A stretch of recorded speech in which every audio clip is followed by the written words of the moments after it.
Good evening जी सब बच्चों को। तो हम स्टार्ट करेंगे बिहार बोर्ड वाले बच्चों के लिए 2026 वाले बच्चों के लिए आव्यू, जिसको इंग्लिश में मैट्रिक्स कहा जाता है। आप मैट्रिक्स या आव्यू क्या होता है, आपने अपनी कक्षा में देखा होगा डेस्क कैसे लगे होते हैं। डेस्क लगे होते हैं रो वाइज और कॉलम वाइज, पंक्ति और स्तंभ के जैसे, है ना। जैसे क्लास में डेस्क कैसे लगे होते हैं, रो वाइज और कॉलम वाइज, तो उसको बोला जाता है मैट्रिक्स। जब आप अपने स्कूल में जो प्रे करते हो, सुबह सुबह सुबह प्रे करते हो, वहां पे बच्चे कैसे खड़े होते हैं, ऐसे ऐसे, है ना। तो वो भी एक मैट्रिक्स है। तो मैट्रिक्स पढ़ लो। ये क्या होता है, ये एक आयतकार संरचना होता है जिसमें संख्याओं का एक समूह होता है जो पंक्तियां और स्तंभ में व्यवस्थित होते हैं। It is an arrangement in which m rows and n columns is called matrix। जैसे ये देखो, ये मान लो आपकी क्लास है, ठीक है, ये आपकी कक्षा है। इसमें मान लो कि आपके जो डेस्क है वो कैसे लगे होते हैं, कुछ इस तरीके से, है ना।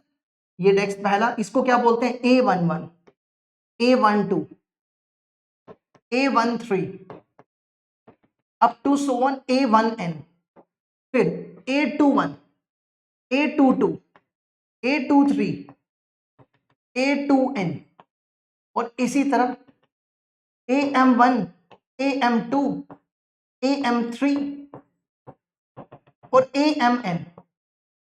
देखो ऐसे ऐसे इसको बोलते हैं रो। इसको क्या बोलते हैं, रो।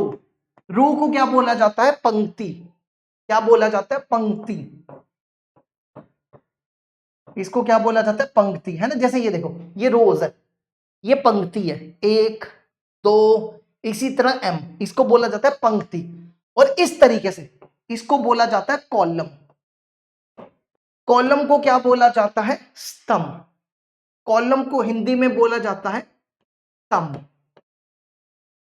ठीक है। तो इसको देखो इस तरीके से, इसको बोला जाता है स्तंभ, ठीक है। ये होगी आपकी पंक्ति और स्तंभ। इस अरेंजमेंट को, इस आयतकार को हम बोलते हैं आव्यूह। क्या बोलते हैं, आव्यूह। अब बढ़ते हैं आगे, ये समझ गए। इसके बाद आगे बढ़ते हैं, आव्यूह की कोटि या ऑर्डर ऑफ ए मैट्रिक्स। अगर आपके पास कोई एक ये आव्यूह दिया, 1 2 3 4 5 6, आपको बताना है कि इसकी कोटि क्या है, इस आव्यूह की कोटि क्या है। आपको क्या बताना है, इस आव्यूह की कोटि। कोटि मतलब इसमें इसमें ये देखो, इसमें पंक्ति और स्तंभ कितने हैं। देखो इसमें पंक्ति कितनी है, 1 2, दो पंक्ति, बीच में डालना है इंटू, और इसमें स्तंभ कितने हैं, 1 2 3। तो इसको बोला जाता है आव्यूह की कोटि या ऑर्डर ऑफ ए मैट्रिक्स। मतलब रोज और कॉलम्स को क्या करना है, मल्टीप्लाई कर देना, मतलब पंक्ति और स्तंभ को मल्टीप्लाई करना। जैसे एक और देखो, एक और देखो, कुछ ऐसा, इसको देखो, 1 2 3 4 5 6 7 8 9, इसकी कोटि बताओ, इसकी कोटि कितनी होगी। देखो इसमें पंक्ति कितनी है, 1 2 3 1 2 3, तो इसमें पंक्ति 3 और स्तंभ 3, तो इसकी कोटि होगी 3 इंटू 3। इसकी कोटि कितनी होगी, 3 इंटू 3। देखो इसको यहां तक। अब पढ़ते हैं आगे। इसके बाद आते हैं आव्यूह के प्रकार, मतलब टाइप्स ऑफ मैट्रिक्स। तो सबसे पहला मैट्रिक्स आता है, सबसे पहला आव्यूह आता है पंक्ति आव्यूह, जिसको रो मैट्रिक्स कहा जाता है। एक आव्यूह पंक्ति आव्यूह कहलाता है यदि उसमें केवल एक पंक्ति हो। अगर एक आव्यूह में सिर्फ एक ही पंक्ति होगी तो उसको क्या बोला जाता है, रो मैट्रिक्स या पंक्ति आव्यूह। जैसे ये देखो, जैसे ये देखो, इसमें कितनी पंक्ति है, इसमें एक ही पंक्ति है ना। स्तंभ कितने भी हो हमें कोई फर्क नहीं पड़ता, बस पंक्ति एक होनी चाहिए। इसमें स्तंभ कितने हैं, 1 2 3, इसमें 3 स्तंभ है, लेकिन पंक्ति एक ही होनी चाहिए। स्तंभ कितने भी हो कोई फर्क नहीं पड़ता, ठीक है। इसको बोलते हैं पंक्ति आव्यूह। इसके बाद नेक्स्ट आता है स्तंभ आव्यूह। दूसरा कौन सा है, दूसरे को बोलेंगे स्तंभ आव्यूह। स्तंभ आव्यूह क्या होता है? इसको कॉलम मैट्रिक्स भी कहा जाता है। एक आव्यूह स्तंभ आव्यूह कहलाता है यदि उसमें केवल एक स्तंभ हो। अब इसमें क्या होगा? सिर्फ एक ही स्तंभ हो। जैसे ये देखो, जैसे ये देखो, इसमें देखो, इसमें पंक्ति कितनी है? 1 2 3, 3 पंक्ति है, लेकिन इसमें स्तंभ कितने हैं? एक ही स्तंभ है। तो स्तंभ एक होगा तो उसको बोलेंगे, एक ही इसमें स्तंभ होगा तो इसको बोलेंगे स्तंभ आव्यूह। ठीक है, एक होना चाहिए। नहीं, अगला आता है वर्ग आव्यूह। अगला कौन सा आता है? वर्ग आव्यूह। वर्ग आव्यूह को स्क्वायर मैट्रिक्स भी कहा जाता है। वर्ग आव्यूह क्या होता है? एक आव्यूह जिसमें पंक्ति की संख्या स्तंभों की संख्या के समान होती है, वह एक वर्ग आव्यूह कहलाता है। मतलब इसमें पंक्ति और स्तंभ दोनों बराबर होने चाहिए। ठीक है, क्या होने चाहिए? बराबर होने चाहिए। जैसे मतलब ये देखो, जैसे इसको देखो, 1 2 3 4, इसका इसमें देखो, इसमें कितने पंक्ति है? 1 2 पंक्ति, और इसमें स्तंभ देखो कितने हैं? 1 2, 2 स्तंभ है ना। इसमें 2 पंक्ति 2 स्तंभ, तो इसको क्या बोलते हैं? वर्ग आव्यूह। इसको क्या बोला जाता है? वर्ग आव्यूह। वर्ग आव्यूह। ठीक है, देखो ये तीसरा हो गया। चौथा विकर्ण आव्यूह। देखो, विकर्ण आव्यूह सबसे पहले क्या होना चाहिए? वर्ग होना चाहिए। ठीक है, विकर्ण आव्यूह जिसको डायगोनल मैट्रिक्स कहा जाता है, सबसे पहले तो ये वर्ग होना चाहिए। ठीक है, अगर ये वर्ग नहीं है तो फिर ये डायगोनल नहीं होगा, मतलब विकर्ण नहीं होगा। तो विकर्ण आव्यूह क्या होता है? विकर्ण आव्यूह होने के लिए सबसे पहले ये एक वर्ग आव्यूह होना चाहिए। अब ये कहता है बी विकर्ण आव्यूह कहलाता है यदि विकर्ण के अतिरिक्त इसमें अन्य सभी अवयव शून्य होते हैं, अर्थात एक आव्यूह बी विकर्ण आव्यूह कहलाता है यदि B I J equal to 0, I equal to J. मतलब इसका मतलब देखो क्या होता है? इसका मतलब है कि जैसे आपके पास कोई ये मैट्रिक्स है, सबसे पहले तो ये वर्ग होना चाहिए। ठीक है, ये 3 × 3 बराबर ले रहे हैं। ठीक है, अब यहां पे ले रहे हैं ए बी सी, इसको रख लो 0 0 0 0 0 0। ये जो दिख रहा है ना आपको, ये इसको बोलते हैं, ये देखो, इसको बोलते हैं डायगोनल। डायगोनल मतलब विकर्ण। इसके जो डायगोनल है ना विकर्ण, ये छोड़ के बाकी सब के सब 0 होने चाहिए। ये सारे, ये 3 छोड़ के बाकी सारे 0 होने चाहिए। तो क्या एबीसी 0 हो सकता है? बिल्कुल हो सकता है। एबीसी कोई भी रियल नंबर हो सकता है। एबीसी कोई भी रियल नंबर हो सकता है। अब जैसे ये देखो, अगर आप ऐसा लिखते हो 3 4 5, बाकी सारे 0, इसको बोलते हैं डायगोनल मैट्रिक्स। इसको बोलते हैं विकर्ण आव्यूह। इसको क्या बोलते हैं? विकर्ण आव्यूह। ठीक है, इसको बोलते हैं विकर्ण आव्यूह। ठीक है, अब जैसे अगर मान लो ऐसा आ जाए, अगर आप ऐसा कर दो, इसके डायगोनल में भी 0 कर दो, सारे 0 कर दो, ये भी 0 कर दो, तो तब भी ये विकर्ण आव्यूह होगा, तब भी ये डायगोनल आव्यूह होगा। इसको तब भी क्या बोलेंगे? डायगोनल आव्यूह या विकर्ण आव्यूह। आपको समझ आई बात?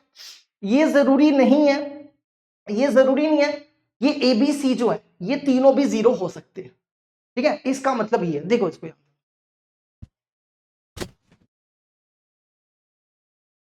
अब जैसे मान लो अगर आपके पास कुछ ऐसा आ जाए, ऐसा दिया 1 0 2 या 3 × 3 का लो पहले। जैसे ये देखो ऐसा हो जाए 0 2 2 0 0 1 0 0 2, तो ये जो है ना, ये इसको विकर्ण आव्यूह नहीं बोलेंगे। ये विकर्ण नहीं है। क्यों? क्योंकि इसमें इन तीनों को छोड़ के बाकी सारे 0 होना जरूरी है, बाकी सारे शून्य होना जरूरी है, तो ये विकर्ण नहीं है। ठीक है, क्यों? क्योंकि यहाँ पे 1 दिया हुआ है, यहाँ 1 नहीं होना चाहिए, यहाँ पे 0 होता तो चलता। चलो अब बढ़ते हैं आगे। पांचवा आता है अदिश आव्यूह।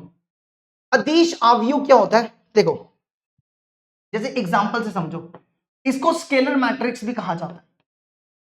इसके डायगोनल में, इसके विकर्ण में एक जैसे होने चाहिए, मतलब अगर यहां 2 है, यहां भी 2 होना चाहिए, यहां भी 2, बाकी सारे शून्य होने चाहिए। इसको बोलते हैं अदिश अवयव। इसको क्या बोलते हैं? अदिश अवयव। मतलब ये सारे के सारे क्या है? सेम होने चाहिए, एक जैसे होने चाहिए। इसको आप विकर्ण अवयव भी बोल सकते हैं, इसको विकर्ण भी बोलेंगे। ये अदिश भी है, विकर्ण भी है, ठीक है। आप ये कह सकते हो कि इसके जो ये सेम होना चाहिए, ए, बाकी सारे 0 होने चाहिए, ठीक है। अगर ये सेम है, इसमें फर्क क्या है? इसमें था ABC, ये अलग अलग भी हो सकते हैं, अलग अलग भी हो सकते हैं, पर इसमें ये तीनों सेम होने चाहिए। तो क्या ये A 0 हो सकता है? बिल्कुल। आप इसको A को 0 भी करोगे ना, तो भी ये आपका अदिश अवयव होगा, तब भी ये अदिश होगा, ठीक है। ये A कुछ भी हो सकता है, A यहां पे एनी रियल नंबर, A कोई भी रियल नंबर हो सकता है, समझ गए। अगला अगला आता है तत्समक अवयव, ठीक है। तत्समक अवयव ये क्या होता है? देखो ये ऐसा होता है, एक तो ये क्या होना चाहिए? वर्ग अवयव, वर्ग तो होना ही चाहिए। इसको आई से हम डिनोट करते हैं। देखो इसके जो विकर्ण में, इसके जो डायगोनल में सारे एक होने चाहिए और बाकी सब शून्य होने चाहिए, ठीक है। इसके जो विकर्ण में वो सारे एक होने चाहिए, ठीक है। इसको बोलते हैं आइडेंटिटी मैट्रिक्स या तत्समक अवयव, या अगर ऐसा भी हो जाए, ठीक है, लेकिन ये ध्यान रखना कि ये वर्ग अवयव होना चाहिए, ये वर्ग होना चाहिए। जैसे ये देखो, अब देखो ये सारे एक है, तो इसको बोलते हैं, इसके विकर्ण में एक एक होना चाहिए और बाकी सब 0 होने चाहिए, और इसके विकर्ण में एक एक होना चाहिए, बाकी सब 0 होने चाहिए, ठीक है। आगे बढ़ते हैं। अगला अगला आता है शून्य अवयव। अब शून्य अवयव जरूरी नहीं है कि देखो शून्य अवयव में सब 0 होने चाहिए, ठीक है। वो आप कैसा भी ले लो, 2 क्रॉस, जरूरी नहीं है कि वर्ग ही होगा ये। अब जैसे ये देखो, ऐसा भी लोगे तो भी चलेगा, ये वर्ग नहीं है, ठीक है, स्क्वायर नहीं है। ऐसा भी लोगे 0 0 0, ऐसा भी लोगे तो भी ये अवयव शून्य अवयव, ठीक है। अब बढ़ते आगे। अगला अवयव की समानता, इक्वालिटी ऑफ मैट्रिक्स। अगर 2 अवयव बराबर हो, जैसे ये देखो ये 2 अवयव बराबर है,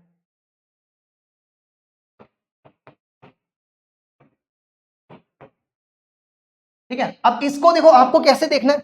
जैसे इसका देखो, इसकी कोटि है 2 इंटू 2, इस अवयव की कोटि है 2 इंटू 2, है ना। तो हम ये कह सकते हैं कि ये दोनों बराबर है। लेकिन अगर ऐसा हो जाए,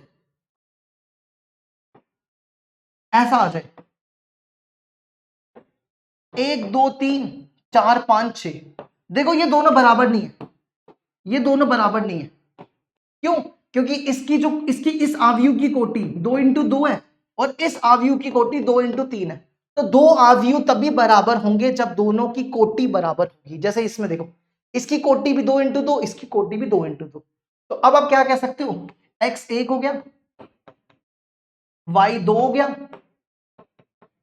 z 3 हो गया और t 4 हो गया, ठीक है। पर इसमें नहीं होगा, इसमें ऐसा कुछ नहीं होगा। देखो इसको यहां तक, फिर हम आगे बढ़ते हैं।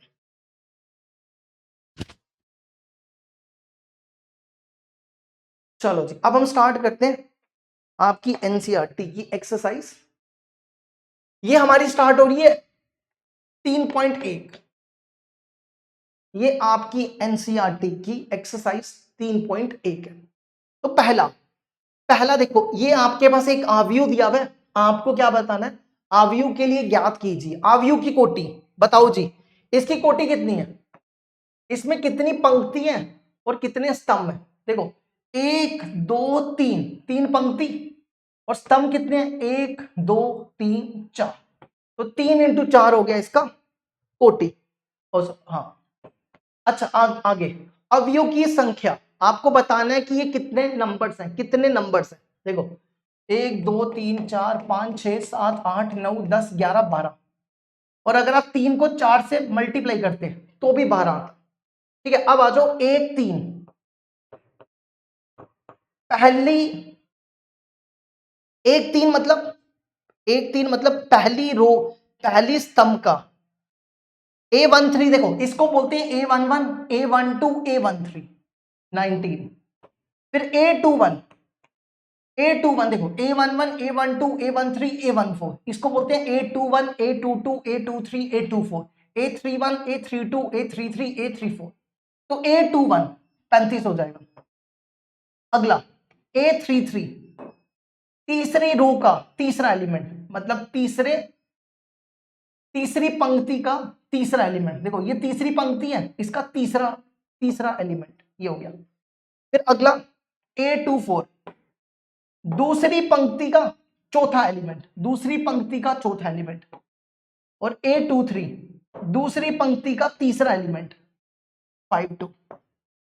लो जी, ये पहला भी कंप्लीट हुआ। अब बढ़ते आगे। यदि किसी आव्यूह में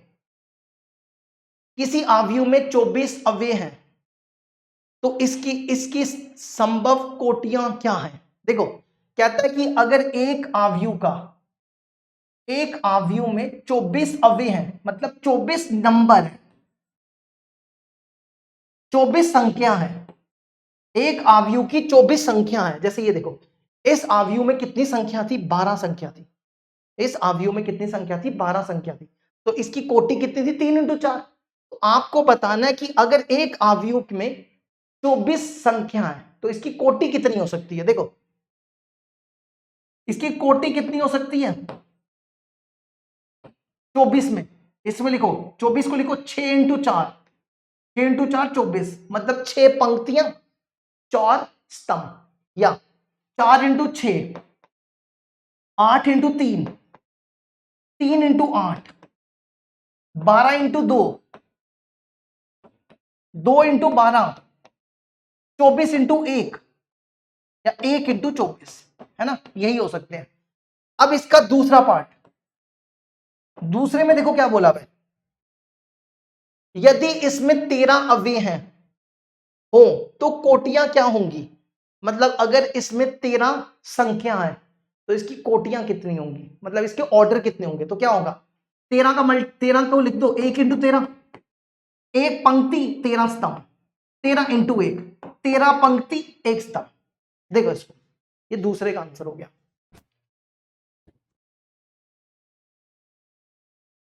अब बढ़ते हैं तीसरे की तरफ।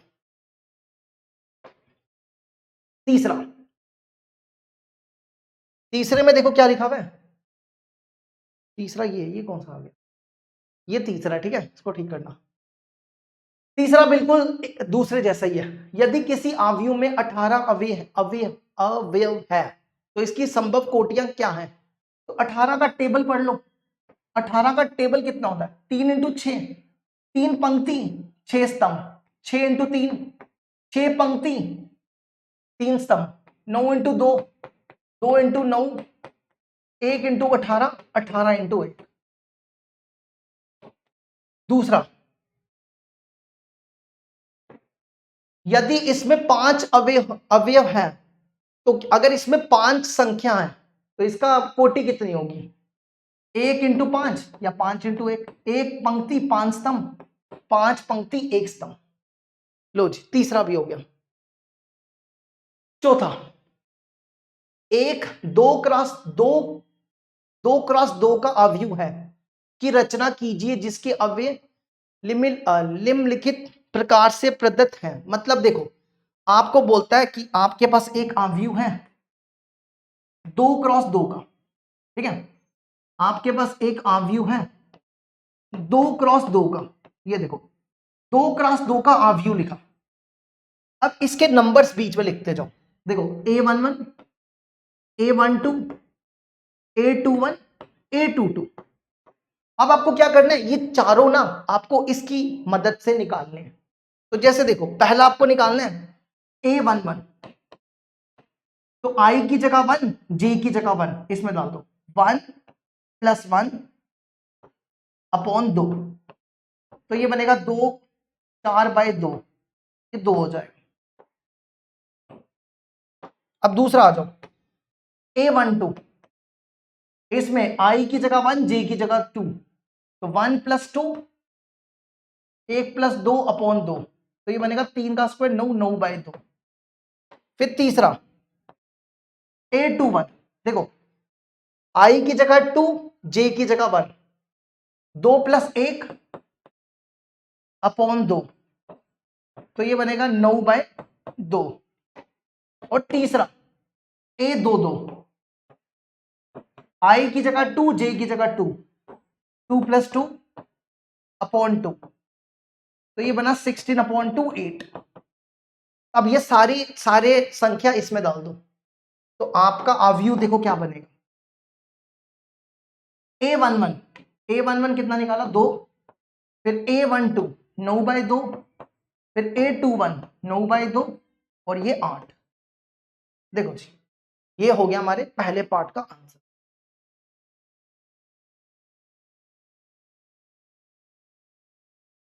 अब बढ़ते हैं आगे, दूसरा देखो, इसका दूसरा और तीसरा सेम इसी तरीके से करना है, ठीक है। इसको आप घर पे करना। इसमें देखो जैसे A11 निकालोगे, ये बनेगा 1/1। A12 निकालोगे 1/2। A21 निकालोगे 2/1।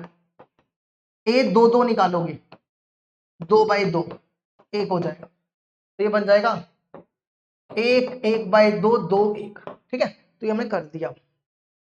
अब इसी तरह तीसरा, ये आपने घर पे करना है। जैसे A11 निकालोगे 1, 2 × 1 और अपॉन में 2, तो ये बन जाएगा 9/2, ठीक है। अब इसको घर पे करना है। अब बढ़ते हैं पांचवा। पांचवे में देखो आपके पास 3 × 4 का, 3 और 4 का, तीन तीन क्या, 3 पंक्तियां और 4 स्तंभ का आपको एक आव्यूह बनाना है, ठीक है। एक आव्यूह बनाना है और AIJ आपके पास ये दिया हुआ है, तो 3 × 4 का आव्यूह बनाओ। देखो कैसे, जिस ऐसे बनाना कि इसमें 3 पंक्तियां और 4 स्तंभ हो, 3 रोज 4 कॉलम्स, तो ये बनेगा A11, A12, A13 और A14। फिर A21, A22, A23, A24, फिर A31, A32, A33, A34, है ना। देखो इसमें देखो 1, 2, 3, 3 पंक्तियां, 1, 2, 3, 4, 4 स्तंभ, 3 रो 4 कॉलम। अब आपको क्या निकालना है, A11, इसमें डालते जाओ 1/2 -3 × 1 + 1, तो ये बनेगा -3 + 1 -2, -2 का मॉड 2 हो जाएगा, तो 1 बचेगा। समझ गए ना क्या करना है। इसी तरह A12, अब इसमें I की जगह 1, J की जगह 2, -3 × 1 + 2, तो ये बन जाएगा, देखो ये बचेगा -1, -1 का मॉड 1 हो जाएगा, तो 1/2। फिर तीसरा A3, इसमें 1 और J की जगह 3, ये 0 हो जाएगा। अब अगला A21, इसमें 2, इसमें 1, ये बनेगा -3 × 2 + 1, 5/2। अगला देखो A22, इसमें 2, इसमें 2, 3 × 2 + 2, ये बना 2, ठीक है। अगला देखो A23, 1/2, 3 × 2 + 3, 3/2 -6, ठीक है। अब आ जाओ अगला A24, ये बनेगा -2 × 2 + 4, ये 1 बना। फिर आ जाओ A31, -3 × 3 + 1, ये बना 4। A32, -3 × 2 -3 × 3 + 2, ये बनेगा 7/2। फिर अगला A3 1/2 -3 × 3 + 3, ये बनेगा 3, 9 में से 3 गए 6। और अगला A3 4 1/2 3 × 4 + 3 × 3 + 4, ये बनेगा 5/2। ठीक है, तो ये बन गया 1 1 1/2 0 5/1 1/2 0। हमने 1/4 नहीं निकाला ना, 1/4 भी निकाल लो, -3 × 1 + 4 1/2, ये बना 1/2। फिर अगला 5/2 2 3/2 1 4 7/2 3 5/2। लो जी, ये हो गया हमारा कंप्लीट। देखो इसको,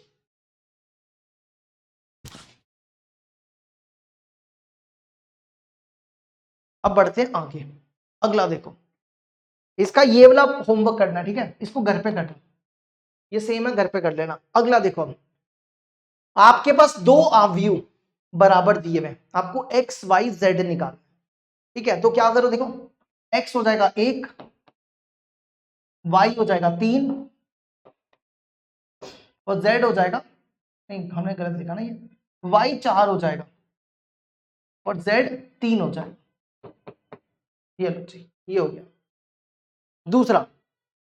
दूसरे में देखो क्या करना है, x + y 6 हो जाएगा, यहां से y निकाल लो, y हो जाएगा 6 - x, ठीक है। फिर इसको देखो 5 + z 5 हो जाएगा, z हो जाएगा 5 - 5, 0 हो गया। इसी तरीके से x y 8 हो जाएगा,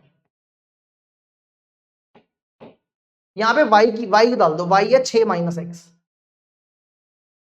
तो ये बनेगा 6 - x × 8, इसको इससे 6x - x² = 8, इन सबको इस तरफ x² - 6x + 8,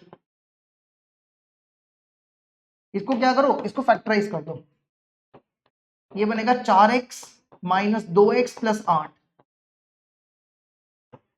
इन दोनों में x कॉमन, ये बनेगा x - 4, इन दोनों में -2 कॉमन, ये बनेगा x - 4, यहां से x - 4 बाहर आ जाएगा,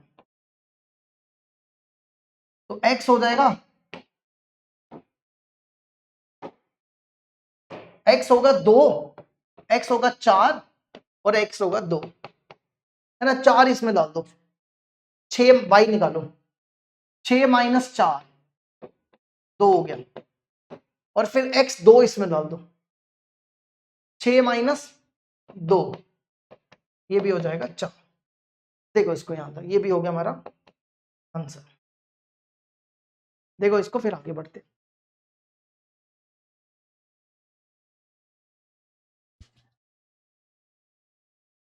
इसका तीसरा पार्ट, तीसरे में देखो क्या दिया हुआ है, x + y + z किसके बराबर है, 9 के बराबर है। x + z किसके बराबर है, 5 के बराबर। और y + z किसके बराबर है, 7 के बराबर। देखो ध्यान से देखना, इधर देखना ध्यान से, y + z की जगह 7 लिख दो, y + z की जगह 7, तो ये बनेगा x + 7 = 9, 9 में से 7 के 2 बचेंगे, ठीक है। x की जगह 2 डालो, 2 + z किसके बराबर हो गया, 5 के, तो 5 में से 2 गए 3, अब यहां पे z की जगह 3 डाल दो, तो ये बन जाएगा 7 में से 3 गए 4, 4 हमारा आंसर। देखो इसको यहां तक। अब बढ़ते आगे, सातवां, आपके पास ये दो अवयव बराबर दिए हुए हैं, तो आपको बताना है कि ए बी सी डी क्या हो सकते हैं। ठीक है, तो ऐसे ही करेंगे जैसे अभी किया। देखो सबसे पहले इसको इससे, a माइनस बी इसके बराबर है -1 के बराबर, और इसको करो 2a minus B equal to 0 के बराबर। तो इनको पहले माइनस कर लो, माइनस प्लस माइनस, ये गया a में से 2a गया माइनस a, -1 में से 0 -1, तो a हो गया 1। अब क्या करो, इसमें देखो ये दिया हुआ है 2a माइनस बी 0 के बराबर है, a दिया हुआ है 1, 2 इंटू 1 माइनस बी, तो यहां से b 2 आ जाएगा। इसी तरीके से इसको देखो 2a प्लस सी इसके बराबर है 5 के बराबर है, यहां पे a की जगह 1 डाल दो, तो 2 into 1 plus C equal to 5, 2 को उधर ले जाओ, 5 में से 2 गए 3 आ जाएगा। ठीक है, इसी तरह इसको 3c प्लस डी इसके बराबर है 13 के बराबर है। देखो यहां पे आपके पास c दिया हुआ है 3, 3 इंटू 3 13, तो 9, ये बना 9, 9 में से 13 के, तो डी हो जाएगा 4। ये लो जी, ये भी हो गया। आगे बढ़ते हैं हम, अगला देखो। देखो ए, यहां पे जो ए है वो एक वर्ग अवयव है। वर्ग मतलब स्क्वायर मैट्रिक्स है। वर्ग अवयव क्या होता है? वर्ग अवयव होता है जिसमें आपकी पंक्तियां और स्तंभ बराबर हो, है ना। तो ये आपकी पंक्ति है और ये आपका स्तंभ है, तो अगर ये दोनों बराबर हो जाए इसको बोलते हैं वर्ग अवयव, मतलब स्क्वायर मैट्रिक्स। तो ये हो जाएगा m इक्वल टू n, सी इसका हो जाएगा। अगला, x तथा y के प्रदत्त किन मानों के लिए अवयव की निम्नलिखित युग्म मतलब ये बोलता है कि ये दोनों अवयव बराबर है, मतलब ये दोनों इक्वल दिए हुए। तो आप बताओ कि x की वैल्यू क्या हो सकती है। ठीक है, तो देखो ये दोनों अवयव बराबर है, इसको ले लो 3x प्लस 7 इसके बराबर 0 के बराबर, x हो जाएगा -7/3। इसको ले लो y इक्वल टू 5 माइनस 2, तो y हो जाएगा 7 के बराबर। इसको ले लो y प्लस 1 इक्वल टू 8 के बराबर, y हो गया 8 में से 1 गया 7। देखो दोनों बराबर आ रहे हैं, है ना, दोनों बराबर है। अब इधर देखो 2 माइनस 3x इसके बराबर है 4 के बराबर, तो यहां से आएगा -3x इक्वल टू 4 में से 2 गया 2, x होगा -2/3। तो अब ध्यान से देखो, क्या ये दोनों बराबर है? ये दोनों तो बराबर ही नहीं है, तो ये यहां पे पॉसिबल नहीं है।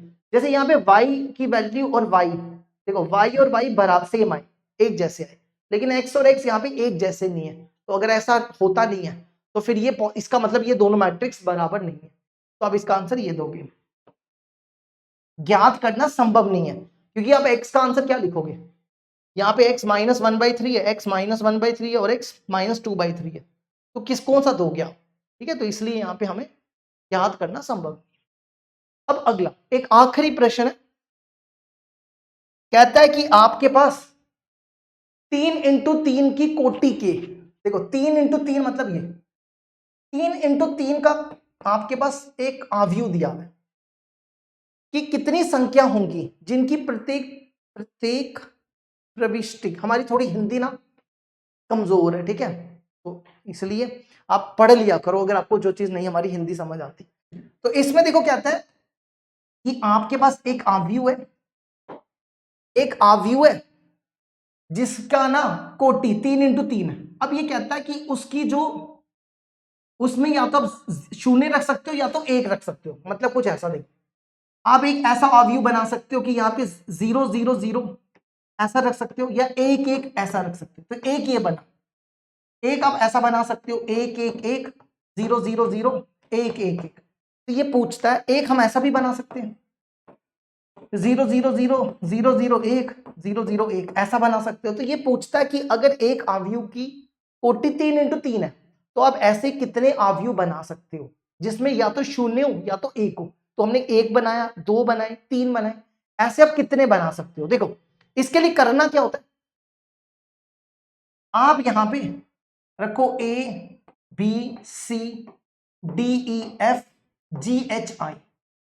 अब देखो ए को आप कितने नंबर से बढ़ सकते हो, ये जो ए है, ए को आप कितने नंबर से बढ़ सकते हो, या तो शून्य से या तो 1 से। तो ए के पास दो नंबर है, या तो आप ए को 0 से बढ़ सकते हो या तो 1 से बढ़ सकते हो। बी को आप कितने नंबर से बढ़ सकते हो, बी को भी आप या तो 0 से या तो 1 से। तो बी के पास भी दो नंबर है, दो चॉइस है। इसी तरह सी के पास भी दो होंगी, डी के पास भी दो होंगी, हर एक के पास दो दो है ना, हर एक के पास दो दो है। एच के पास भी दो, आई के पास भी दो। अब आप क्या करो, इन सबको मल्टीप्लाई कर दो, 1 2 3 4 5 6 7 8 9, इन सबको मल्टीप्लाई कर दो, 4 5 6 7 8 9, तो ये बनेगा 2 की पावर 9, 512 अवयव बना सकते हो। जैसे हमने आपको दिखाए थे ना, हमने 3 अवयव बनाए, आप ऐसे 512 अवयव बना सकते हो। ठीक है, तो डी इसका आंसर हो जाएगा। लो जी, ये हो गया हमारा पहला एक्सरसाइज कंप्लीट। कल हम आपको अगली एक्सरसाइज कराएंगे 3.2।